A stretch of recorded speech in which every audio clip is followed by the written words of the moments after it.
Now आज हम लोग डिस्कस करेंगे कि एडिटिंग क्या होता है, कोडिंग क्या है और टेबुलेशन क्या है। नाउ फर्स्ट कॉन्सेप्ट पे आते हैं कि एडिटिंग क्या होता है।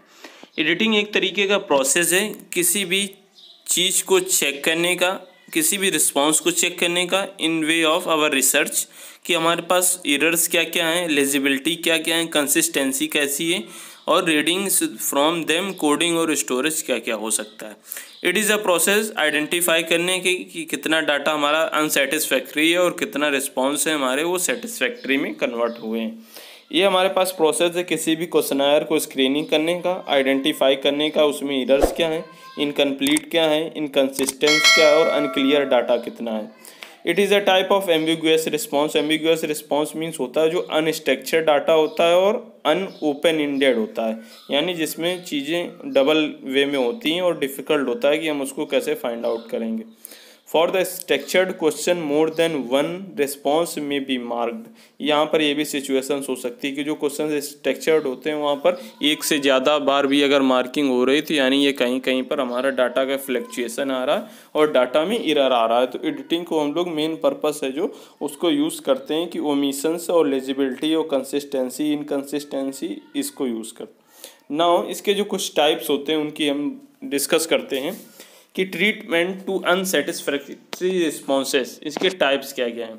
तो फर्स्ट है हमारा फील्ड एडिटिंग, यानी फील्ड एडिटिंग में हमने क्या देखा कि रिकॉन्टैक्ट द रिस्पोंडेंट, यानी अगर हमारे पास जो डाटा है वो उसका जो रिस्पॉन्स सही नहीं आ पा रहा है तो हम रिस्पोंडेंट से फिर रिकॉन्टैक्ट करते हैं। सेकेंड थिंग है हमारी central editing, office editing, in house editing.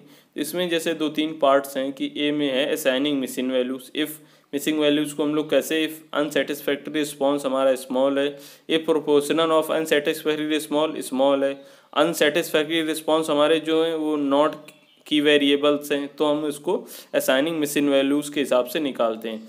अगर डिस्कार्डिंग अनसेटिस्फैक्ट्री रिस्पोंडेंट निकालते हैं तो यहाँ पर चेक करते हैं कि प्रमोशन ऑफ अनसेटिस्फैक्ट्री रिस्पोंडेंट्स का जो डाटा है वो हमारे पास लेस देन 10% है, सैम्पल साइज हमारे पास लार्ज है या स्मॉल है, जो हमारे पास रिस्पॉन्सेज आ रहे हैं की वैल्यूज़ के वेरिएबल्स के वो हमारे पास मिसिंग है या फिर किस तरीके से इनकन्सिस्टेंट हैं या कंसिस्टेंट हैं, या कहाँ पर हमारी जो फॉल्ट आ रही है प्रोपोर्शन का, डाटा का, सेटिस्फैक्ट्री का और रिस्पॉन्सेज का, उसको मेज़र करते हुए हम यहाँ पर ट्रीटमेंट ऑफ अनसेटिस्फैक्ट्री के कुछ रिस्पॉन्सेस निकालते हैं। तो इस तरीके से हम एडिटिंग के टाइप्स को एस्टिमेट करते हैं। नाउ नेक्स्ट कॉन्सेप्ट हमारा कोडिंग। तो कोडिंग ऑफ डाटा क्या है, एक तरीके का ये प्रोसेस है आइडेंटिफाई और denoting a numeral to the responses given by a respondent, यानी जो भी प्रोसीजर है कोडिंग का, इसमें जो डाटा न्यूमेरिकल रिस्पॉन्स दिए रहते हैं हमको उन लोगों को किस तरीके से फाइंड आउट करना है, क्या प्रोसेस यूज़ करना है, उसका डाटा निकालते हैं। नाउ यहाँ पर it involve assignment of some symbols, यहाँ कुछ सिम्बल्स को भी इन्वॉल्वमेंट किया जाता है, लाइक अल्फ़ाबेटिकल होंगे या न्यूमेरिकल होंगे, दोनों तरीके से इन्वॉल्वमेंट होता है। यहाँ पर रिकॉर्डिंग ऑफ डाटा भी रहता है from questionnaire on a spreadsheet के हिसाब से।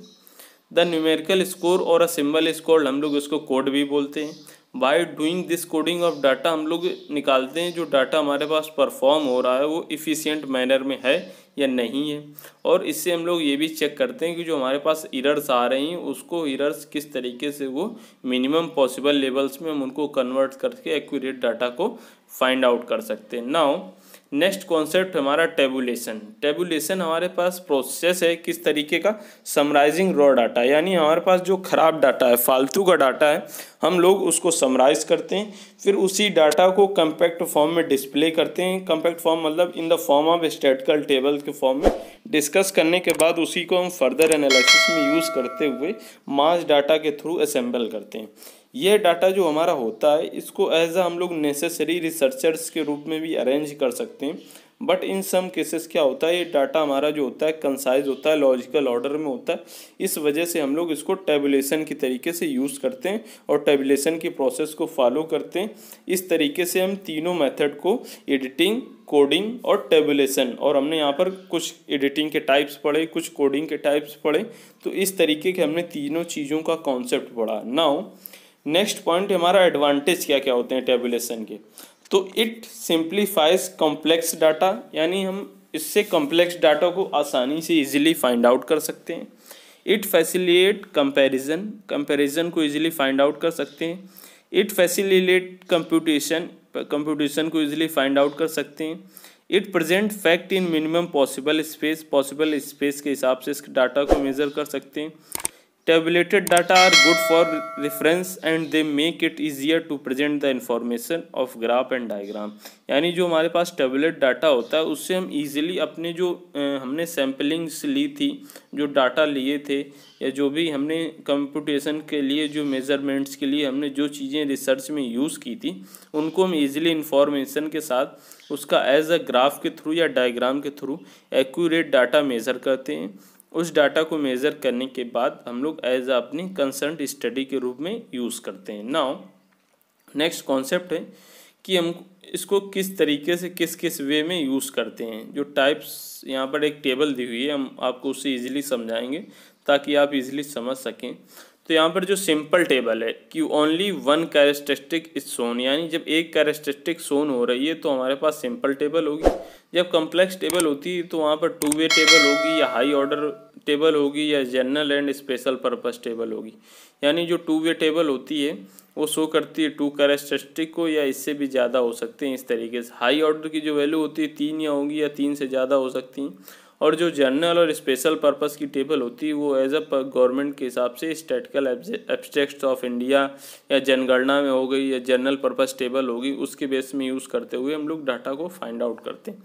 तो वहाँ पर हमने डिस्कस किया कि किस तरीके से सिंपल टेबल को हमने एक डाटा के लिए यूज़ किया, कॉम्प्लेक्स टेबल को टू वे टेबल के लिए, हाई ऑर्डर टेबल के लिए और जनरल स्पेशल पर्पस टेबल के लिए यूज़ करते हुए हमने 3 डिफरेंट कैटेगरीज़ को फाइंड आउट करते हुए हमने अपने कैरेक्टरिस्टिक को यूज़ करते हुए डिवाइड करते हुए इनको कोऑर्डिनेट पार्ट्स में यूज़ करते हुए हमने जो डाटा फाइंड आउट किया वो एक्यूरेट है या नहीं एक्यूरेट है, हम वहाँ पर वो मेज़र करते हैं। मेज़र करने के बाद उसको एज अपनी रिसर्च स्टडी के रूप में यूज़ करते हैं। यूज़ करने के बाद उसको फर्दर क्लैरिफिकेशंस के लिए रखा जाता है। नाउ नेक्स्ट कॉन्सेप्ट यहाँ पर जो टू वे कॉम्प्लेक्स टेबल्स का है उसका हमने एक यहाँ पर एज आपको एग्जांपल शो ऑफ किया है कि जैसे कुछ एज के ग्रुप दिए हुए हैं कि कुछ बिलो 25 हैं, फिर 25 से 35, 35 45, देन 45 से 55 हैं और कुछ 55 से ऊपर हैं। तो जैसे कुछ मेल्स हैं कुछ फीमेल्स हैं और उनका जो टोटल्स दिया हुआ है किस तरीके का उनका डाटा है कि नहीं, जैसे कुछ मेल से 25 हैं 30 हैं, इस तरीके से फीमेल दिए हुए उनकी जो टोटल ऑर्डरिंग दी हुई है। फिर हमने वहाँ पर फाइंड आउट किया कि हमारे पास कितने पेशेंट्स हैं और डिफरेंट एज ग्रुप के हिसाब से हमने टोटल मेजरमेंट किया। यहाँ पर व्हाट इज़ फ्रीक्वेंसी डिस्ट्रीब्यूशन की आज बात करते हैं। तो फ्रीक्वेंसी डिस्ट्रीब्यूशन क्या होता है कि इसमें हम लोग जो डाटा होता है उसको ऑर्डर में एक अरेंज करना होता है, क्लासीफाई करना होता है according to the magnitude of the observation के हिसाब से। फिर जो हम लोग डाटा को अरेंज करते हैं उसको सैम्पल्स और ग्रुप्स में अरेंज करने के बाद अप्रोप्रिएट साइज में इंडिकेट करने के बाद हम लोग उसको नंबर ऑफ ऑब्जर्वेशंस में कन्वर्ट करते हैं अकॉर्डिंग टू द क्लास और according to the frequency. Now यहाँ पर जैसे नंबर ऑफ मार्क्स दिए हुए हैं 1 2 3 4 5 और टैलिंग मार्क्स दिए हुए हैं, हमने उसी हिसाब से यहाँ पर लाइंस यूज़ कर रखी हैं। फिर उसी लाइंस को यूज़ करने के बाद हमने फ्रीक्वेंसी को शो ऑफ कर रखा है। तो फ्रीक्वेंसी को यूज़ करने के बाद हमने यहाँ पर डाटा मेज़र किया। फिर डाटा मेज़र करने के बाद हमने एज अ पूरी टेबल बनाई कि हमने किस तरीके से फ्रीक्वेंसी का डिस्ट्रीब्यूशन कर रखा है। यानी हमने जैसे फर्स्ट नंबर ऑफ 1 मार्क्स में देखा कि हमारे पास टोटल जो फ्रीक्वेंसी थी 7 थी, सेकेंड में देखा 5 थी तो हमने 5 को कट किया, 7 थी उस तरीके कट ऑफ किया। फिर थर्ड में देखा उस तरीके से हमने कट ऑफ करते हुए हमने टोटल फ्रीक्वेंसी का डाटा निकाला। फ्रीक्वेंसी का डाटा निकालने के बाद टोटल मेजरमेंट की जो डिस्ट्रीब्यूशन की टेबल थी कि नहीं किस किस बेसिस में मेजरमेंट किया है। तो यहाँ पर जैसे डाटा 55, 63, 44, 37 लाइक दैट जो एज सो ऑन डाटा दिया हुआ है हमने वहाँ पर फ्रीक्वेंसी डिस्ट्रीब्यूशन को फॉलो किया। नाउ नेक्स्ट कॉन्सेप्ट हमारा क्यूमुलेटिव फ्रीक्वेंसी डिस्ट्रीब्यूशन। तो क्यूमुलेटिव फ्रीक्वेंसी डिस्ट्रीब्यूशन क्या है, एक तरीके की important type of frequency distribution है जिसको हम लोग यूज़ करते हैं किसी भी डिस्ट्रीब्यूशन मैनर में शो ऑफ करने के लिए, किसी भी फ्रीक्वेंसी को शो ऑफ करने के लिए। और हमारे पास एग्जैक्ट डाटा क्या होगा, एग्जैक्ट मेजरमेंट क्या होगा, जब हमें एग्जैक्ट मेजरमेंट निकालना होता है तो हम इस तरीके से उस डाटा को फाइंड आउट करते हुए वर्कआउट करते हैं। नाउ इस तरीके की लेटेस्ट अपडेट बेल आइकन को दबाना बिल्कुल भी ना भूलें और इसी तरीके की लेटेस्ट अपडेट के साथ हमारे साथ बने रहिए।